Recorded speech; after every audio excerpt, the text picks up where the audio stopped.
नमस्कार दोस्तों। क्या आपने कभी सोचा है कि 1 करोड़ रुपए कमाना आखिर होता कैसे है? क्या इसके लिए करोड़पति परिवार में पैदा होना जरूरी है या कोई जादुई ट्रिक होती है? इस ऑडियो बुक में हम सपने नहीं बल्कि वास्तविक गणित, सही आदतें और प्रैक्टिकल उदाहरण समझेंगे। अगर आप अंत तक सुनेंगे तो आपके पास एक ऐसा रोड मैप होगा जिसे आप अपनी स्थिति के अनुसार अपनाना शुरू कर सकते हैं। अगर ऐसी प्रैक्टिकल फाइनेंस और सेल्फ ग्रोथ ऑडियो बुक पसंद आती हैं तो वीडियो को लाइक करें, चैनल को सब्सक्राइब करें और इसे उन लोगों के साथ शेयर करें जो अपने भविष्य को बेहतर बनाना चाहते हैं। आज हम सीखेंगे 1 करोड़ का सही मतलब, अलग अलग तरीकों से 1 करोड़ तक पहुंचने के रास्ते, आम लोगों के वास्तविक उदाहरण और अंत में एक 5 स्टेप एक्शन प्लान जिसे आप आज से शुरू कर सकते हैं। चलिए शुरू करते हैं। चैप्टर 1 करोड़ का असली मतलब। ज्यादातर लोग जब 1 करोड़ सुनते हैं तो उनके दिमाग में एक बड़ा घर, लग्जरी कार और बेफिक्र जिंदगी की तस्वीर बन जाती है। लेकिन सच यह है कि 1 करोड़ सिर्फ एक संख्या नहीं है, बल्कि यह कई छोटे छोटे सही फैसलों का परिणाम होता है। मान लीजिए 2 दोस्त हैं, राहुल और अमन। दोनों की उम्र 22 साल है और दोनों की पहली नौकरी में 30,000 रुपए महीने की सैलरी है। राहुल हर महीने जो कमाता है उसका ज्यादातर हिस्सा मोबाइल, कपड़ों, ऑनलाइन शॉपिंग और बाहर खाने में खर्च कर देता है। महीने के अंत में उसके पास लगभग कुछ भी नहीं बचता। दूसरी तरफ अमन भी वही 30,000 रुपए कमाता है, लेकिन वह अपनी कमाई का एक हिस्सा बचाता है, अपने कौशल सीखने में निवेश करता है और धीरे धीरे अपनी आय बढ़ाने पर ध्यान देता है। 5 साल बाद दोनों की जिंदगी अलग दिखने लगती है। फर्क किस्मत का नहीं था, बल्कि फैसलों का था। यही पहली सीख है, 1 करोड़ कमाई से नहीं, आदतों से बनता है। अब एक आसान गणित समझिए। अगर कोई व्यक्ति हर महीने 1 लाख रुपए कमाता है लेकिन 1.2 लाख रुपए खर्च कर देता है तो वह अमीर नहीं बन रहा। दूसरी तरफ कोई 50,000 रुपए कमाकर 20,000 रुपए बचाता और समझदारी से निवेश करता है तो वह धीरे धीरे अपनी संपत्ति बना रहा है। यानी इनकम आपको अमीर नहीं बनाती, वेल्थ बनाती है। और वेल्थ तब बनती है जब आपकी कमाई का एक हिस्सा आपके लिए लगातार काम करता रहे। एक और उदाहरण लेते हैं। कल्पना कीजिए कि आपने एक आम का पेड़ लगाया। पहले साल फल बहुत कम आएंगे। अगर आप धैर्य रखें, उसकी देखभाल करें और उसे समय दें तो कुछ वर्षों बाद वही पेड़ हर साल फल देगा। पैसा भी बिल्कुल ऐसा ही है। शुरुआत में बढ़त धीमी लगती है, लेकिन समय के साथ उसका असर तेज होता जाता है। इसीलिए करोड़पति बनने का पहला नियम है, कमाई बढ़ाओ, खर्च नियंत्रित रखो और बचत को काम पर लगाओ। इस ऑडियो बुक में हम किसी रातों रात अमीर बनने की बात नहीं करेंगे। हम उन सिद्धांतों की बात करेंगे जिन्हें लाखों सफल लोगों ने अपनाया है। याद रखिए, 1 करोड़ तक पहुंचने का सफर एक बड़े कदम से नहीं बल्कि हर दिन लिए गए छोटे लेकिन सही फैसलों से शुरू होता है। अगले अध्याय में हम समझेंगे कि लोग पैसा कमाने में मेहनत तो बहुत करते हैं, फिर भी अमीर क्यों नहीं बन पाते और वेल्थ माइंडसेट कैसे आपकी पूरी वित्तीय यात्रा बदल सकता है। Chapter 2 income versus wealth. अमीर लोग अलग क्या सोचते हैं? अब तक हमने समझा कि 1 करोड़ सिर्फ एक संख्या नहीं बल्कि सही आदतों का परिणाम है। लेकिन अब एक बड़ा सवाल आता है। अगर अच्छी सैलरी ही अमीर बनने का रास्ता होती तो हर हाई पेइंग नौकरी करने वाला इंसान करोड़पति होता। लेकिन ऐसा नहीं है। इसका कारण है इनकम और वेल्थ का अंतर। इनकम यानी वह पैसा जो आप कमाते हैं। वेल्थ यानी वह संपत्ति जो आपके लिए लगातार काम करती है, चाहे आप उस समय काम कर रहे हो या नहीं। एक उदाहरण देखते हैं। मान लीजिए दो लोग हैं, नेहा और विक्रम। दोनों की मासिक आय 80,000 रुपए है। नेहा हर महीने नई चीजें खरीदती है, महंगे गैजेट्स लेती है और पूरी सैलरी लगभग खर्च कर देती है। बाहर से उसकी लाइफस्टाइल शानदार दिखती है, लेकिन उसके पास बचत और निवेश बहुत कम है। दूसरी ओर विक्रम अपनी जरूरतें पूरी करता है, लेकिन हर महीने कुछ हिस्सा बचाकर अपने कौशल, निवेश और भविष्य पर लगाता है। समय के साथ उसकी संपत्ति बढ़ने लगती है। 5 साल बाद दोनों की आय लगभग समान हो सकती है, लेकिन उनकी वेल्थ में बहुत बड़ा अंतर होगा। यही कारण है कि अमीर लोग सिर्फ कमाई पर नहीं, बल्कि एसेट्स बनाने पर ध्यान देते हैं। अब सवाल है, एसेट क्या है? सरल भाषा में, ऐसी चीज जो समय के साथ आपकी आर्थिक स्थिति को बेहतर बनाए या आपको भविष्य में आय दिलाने में मदद करे। उदाहरण के लिए, अपने कौशल को बेहतर बनाना, ऐसा व्यवसाय जो आय उत्पन्न करे, या लंबे समय के लिए सोच समझकर किया गया निवेश। दूसरी तरफ, केवल दिखावे के लिए की गई अनावश्यक खरीदारी अक्सर आपकी जेब से पैसा निकालती रहती है। एक और महत्वपूर्ण बात, बहुत से लोग सोचते हैं कि जब मेरी आय बढ़ेगी तब मैं बचत और निवेश शुरू करूंगा, लेकिन वास्तविकता अक्सर उल्टी होती है। जो लोग छोटी आय में भी अनुशासन सीख लेते हैं, वही बड़ी आय मिलने पर तेजी से संपत्ति बना पाते हैं। अगर आपकी आय आज 30,000 रुपए है और आप उसमें से थोड़ा हिस्सा भी भविष्य के लिए अलग रखते हैं, तो आपने सही दिशा में पहला कदम उठा लिया है। याद रखिए, आय आपको आज का आराम देती है, संपत्ति आपको भविष्य की आजादी देती है। इसलिए आज से खुद से एक सवाल पूछिए, क्या मैं सिर्फ पैसा कमा रहा हूं या अपनी वेल्थ भी बना रहा हूं? यही सवाल आने वाले वर्षों में आपकी आर्थिक स्थिति तय करेगा। अगले अध्याय में हम देखेंगे कि एक सामान्य नौकरी करने वाला व्यक्ति भी सही योजना के साथ धीरे धीरे 1 करोड़ तक कैसे पहुंच सकता है। चैप्टर 3, सैलरी से 1 करोड़ कैसे बनाएं? Practical road map. अब तक हमने समझा कि सिर्फ अच्छी कमाई काफी नहीं है। सही आदतें और सही फैसले ही समय के साथ बड़ी संपत्ति बनाते हैं। अब सबसे महत्वपूर्ण सवाल, क्या एक सामान्य नौकरी करने वाला व्यक्ति 1 करोड़ रुपए बना सकता है? जवाब है हाँ, लेकिन इसके लिए धैर्य, अनुशासन और लगातार सीखने की जरूरत होती है। आइए एक उदाहरण से समझते हैं। मान लीजिए रोहित की पहली नौकरी लगती है और उसकी मासिक सैलरी 35,000 रुपए है। अगर वह पूरी सैलरी खर्च कर देता है तो कुछ वर्षों बाद भी उसकी आर्थिक स्थिति में बहुत बड़ा बदलाव नहीं आएगा। लेकिन अगर वह हर महीने अपनी आय का एक हिस्सा बचाता है, अपने कौशल को बेहतर बनाने पर काम करता है और समय के साथ अपनी आय बढ़ाने की कोशिश करता है, तो उसकी स्थिति धीरे धीरे बदल सकती है। पहला कदम है खर्चों पर नियंत्रण।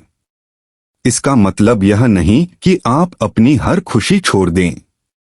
इसका मतलब है कि पहले जरूरी खर्च पूरे करें, फिर भविष्य के लिए बचत और निवेश को प्राथमिकता दें और उसके बाद बाकी पैसों का उपयोग करें। दूसरा कदम है अपनी इनकम बढ़ाना। आज की दुनिया में सिर्फ एक आय के स्रोत पर निर्भर रहना कई लोगों के लिए जोखिम भरा हो सकता है।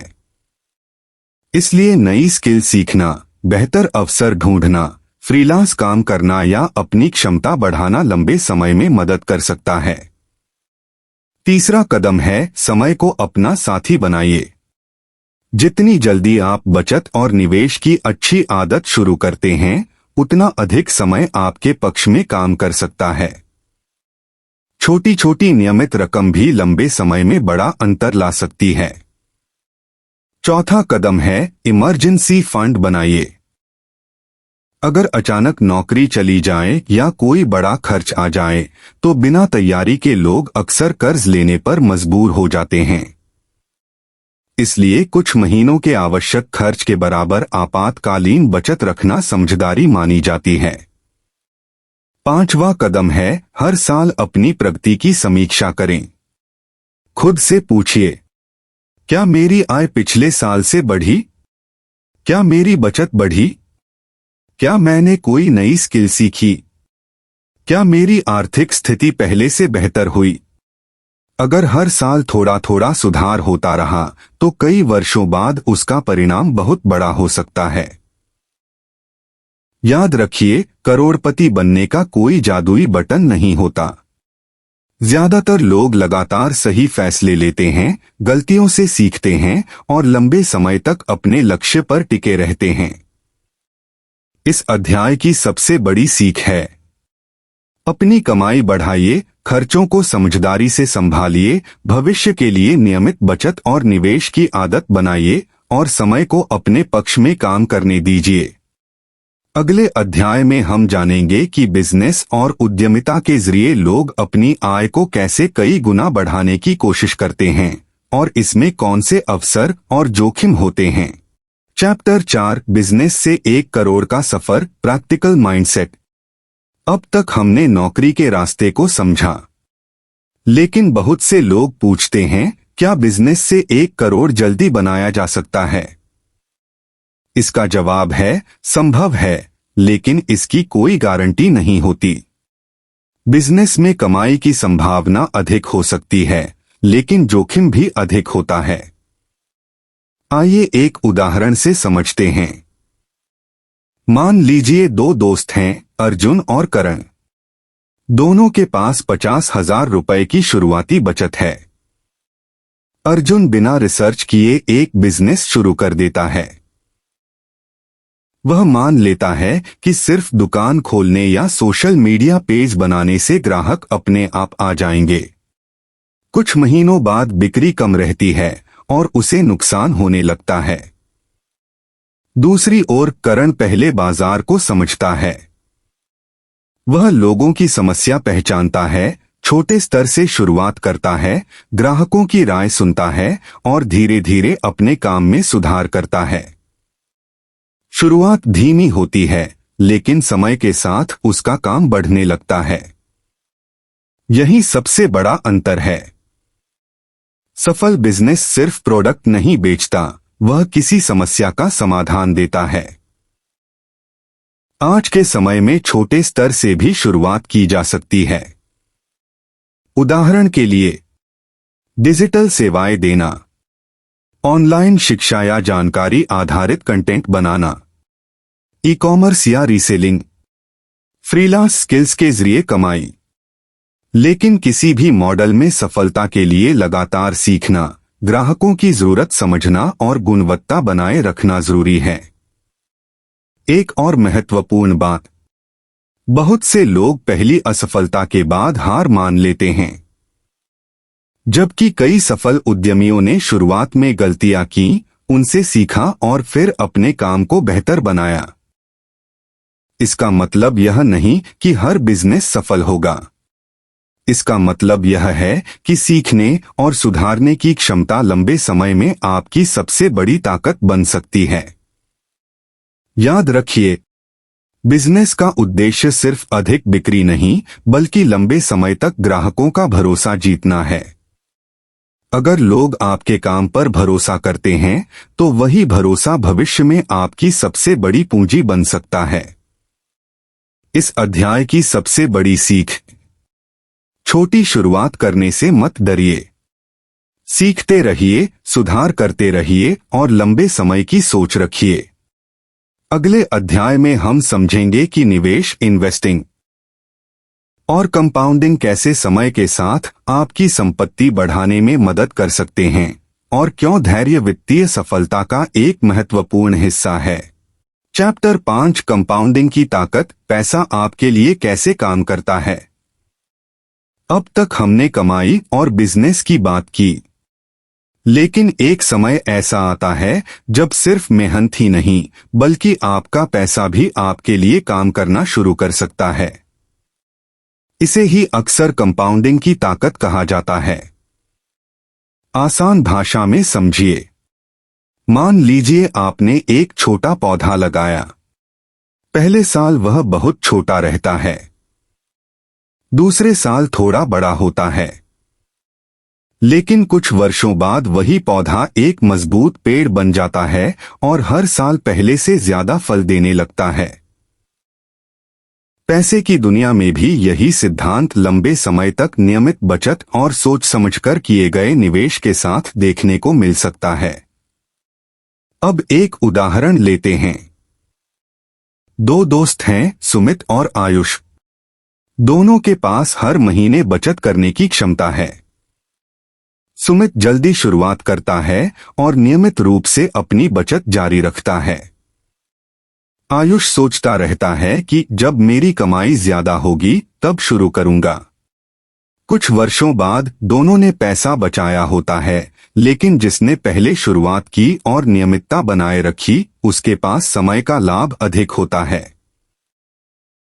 यही वजह है कि कई वित्तीय विशेषज्ञ जल्दी शुरुआत और अनुशासन पर जोर देते हैं। लेकिन एक बात हमेशा याद रखें, कोई भी निवेश पूरी तरह जोखिम मुक्त नहीं होता। इसलिए किसी भी निवेश का निर्णय लेने से पहले अच्छी तरह जानकारी लें और अपनी वित्तीय स्थिति के अनुसार सोच समझकर फैसला करें। सबसे बड़ा निवेश अक्सर आपका ज्ञान और कौशल होता है। अगर आप हर साल नई स्किल सीखते हैं, अपनी आय बढ़ाते हैं और अच्छी वित्तीय आदतें बनाए रखते हैं तो समय के साथ आपकी कमाई की क्षमता भी बढ़ सकती है। इस अध्याय की सबसे बड़ी सीख है, पैसा कमाना महत्वपूर्ण है, लेकिन उससे भी ज्यादा महत्वपूर्ण है उसे समझदारी से संभालना और लंबे समय के लिए काम पर लगाना। अगले और अंतिम अध्याय में हम पूरे सफर का सार समझेंगे और एक ऐसा 5 स्टेप एक्शन प्लान बनाएंगे जिसे आप आज से ही लागू करना शुरू कर सकते हैं। चैप्टर 6 अंतिम अध्याय 1 करोड़ की ओर आपका 5 स्टेप एक्शन प्लान। अगर आपने इस पूरी ऑडियो बुक को ध्यान से सुना है तो अब आपके पास सिर्फ जानकारी नहीं बल्कि एक स्पष्ट दिशा भी है। आइए पूरे सफर को 5 आसान कदमों में समेटते हैं। स्टेप 1, अपनी इनकम बढ़ाइए। आपकी सबसे बड़ी संपत्ति आपकी कमाने की क्षमता है। हर साल कोई नई स्किल सीखिए, बेहतर अवसर खोजिए और खुद को पहले से बेहतर बनाइए। जितनी आपकी वैल्यू बढ़ेगी उतनी आपकी आय बढ़ने की संभावना भी बढ़ेगी। स्टेप 2, खर्चों पर नियंत्रण रखिए। हर खरीदारी से पहले खुद से पूछिए, क्या यह मेरी जरूरत है या सिर्फ इच्छा? छोटे छोटे अनावश्यक खर्च समय के साथ बड़ी रकम बन जाते हैं। स्टेप 3, नियमित बचत और समझदारी से निवेश। पहले खुद को भुगतान कीजिए, यानी कमाई का एक हिस्सा भविष्य के लिए अलग रखिए। नियमितता अक्सर लंबे समय में बड़ा अंतर पैदा करती है। स्टेप 4, धैर्य रखिए। आज की दुनिया में हर कोई जल्दी अमीर बनना चाहता है, लेकिन वास्तविक संपत्ति अक्सर वर्षों की मेहनत, अनुशासन और सही फैसलों का परिणाम होती है। याद रखिए, धीमी प्रगति भी प्रगति होती है। स्टेप 5, कभी सीखना मत छोड़िए। दुनिया बदल रही है। नई स्किल, नई टेक्नोलॉजी और नई सोच आपको आगे बढ़ने में मदद कर सकती है। जितना आप सीखेंगे उतने नए अवसर आपके सामने आएंगे। अब एक आखिरी कहानी।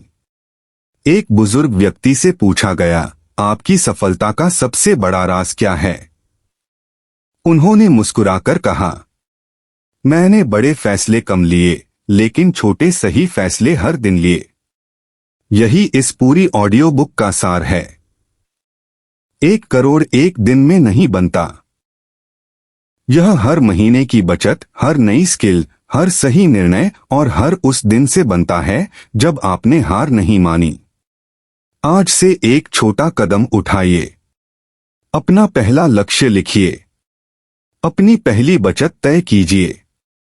अपनी अगली स्किल चुनिए।